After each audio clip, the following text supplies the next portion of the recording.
It's probably one of the most common New Year's resolutions we make, exercise. How we're going to do more of it. How this time we're going to stick to it. We do it to lose weight, to reduce stress, to feel better about ourselves. But what if exercise alone could make your brain younger? According to research, that's exactly what it can do. In the gymnasium at the VA in Atlanta, Switch to the other side. conventional wisdom is being challenged. No hills today, right? Maybe a few. That wisdom How you been? Good. Yeah? that most accept as inevitable Everybody ready just about? is that after a certain age, Ruth, heart rate? it's all downhill. Good, keep climbing. But 10 research seconds. is showing us About 10 seconds. We can make adjustments. that when it comes to our brains, All right, Dee and Gail, we can reverse that decline you're up. You ready? through exercise. All right, sprint. Doctors Joe Nocera and Keith McGregor are part of a team that's been researching exercise's effect on the brain for 10 years. Good, keep it up a little bit longer. So I'm really interested in language function and how the brain behaves during language function, particularly how it behaves in older adults. And Dr. McGregor is really interested in motor function, and he studies just simple finger tapping movements. Aging people often have less motor control in their hands. They also often have trouble recalling words they want to use, called tip-of-the-tongue phenomena. Both are accepted as typical yet frustrating parts of aging. But what these VA and Emory research scientists discovered in a few older people early on in their research is that their brains functioned like those of young people. And those older people had something in common. They were all incredibly physically fit, marathon runners, elite athletes. Do get some inferior frontal activity there. Researchers have known for 40 years that exercise helps motor performance, but Nocera and McGregor wanted to learn how. One big difference between younger and older brains are the areas activated. You feeling good? Yep. Well, you look marvelous, so we're gonna go ahead and get started. Dr. McGregor uses magnets to stimulate nerve cells in the brain. Called transcranial magnetic stimulation, or TMS, the painless procedure is FDA approved for treatment-resistant depression. But it can also be used to show how one side of the brain controls and sends messages to the opposite side of the body.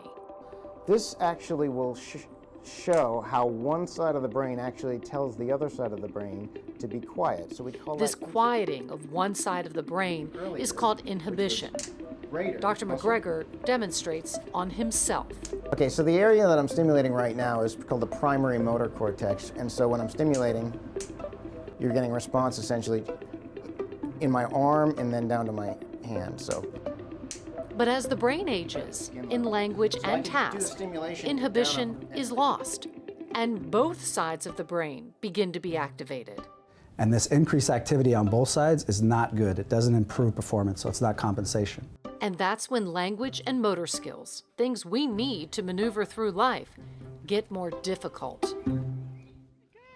Back to those super fit older people in their early studies. We found that individuals who are highly fit actually showed brain activity very similar to younger adults. That's to say they were only activating one side of the brain and they were inhibiting the other. So, Which is the way it's supposed to be. Which is the way it's supposed to be. So the question was, could they take sedentary older adults and through exercise alone, make their brains function like a younger person's again? Doing good? Yeah, 98 and 93. Good, okay. I'm liking it. 69-year-old Gail Smith is one of the research participants. It's all good. I get there. As a retired school teacher, Good girl. Smith knew she needed more than the occasional yoga class and playing with her dogs. You went the wrong way. All right, cruise. Gail's bike neighbor, Deidre Hurley, has a similar story. I was once active at a gym, but that was many years ago. And, Like how many? 20-something years ago. 3 times a week for 12 weeks, participants take a spinning class, 20 to 45 minutes long. It's an interval aerobic workout involving low and high intensity. Ruth, heart rate? 96. Stella? The idea is that they're continuously pushing themselves to be a little bit outside of their comfort zone. And once they do that, they actually tend to show growth or improvements like we see in this program. Changes in the brain are measured through blood tests taken before and after class and brain imaging. In just 12 weeks, a stunning change. Our research is showing that the brain after exercise begins to show activity that's more similar to that of a young person. Brains that have been showing activity on both sides were now back to lighting up on one side again. So in a sense, yeah, we are kind of turning back the clock. Turning back the clock, how much? It would be fair to say about a 5 to 7 year improvement over the 12 weeks is what a person could reasonably expect on average. A brain functioning 5 to 7 years younger after just 12 weeks. Results vary because people vary in biology and in effort. Ed Jones is a lifelong runner who was able to do the study after an injury left him unable to exercise. The results don't surprise him. American College of Sports Medicine has a logo, exercise is medicine. And I think they're completely accurate on that. It's sort of the magic bullet. Magic that requires effort. But in a world where youth reigns supreme and countless dollars are spent by people trying to turn back the clock, we can function as a younger version of ourselves by lacing up our shoes and getting back in the exercise saddle.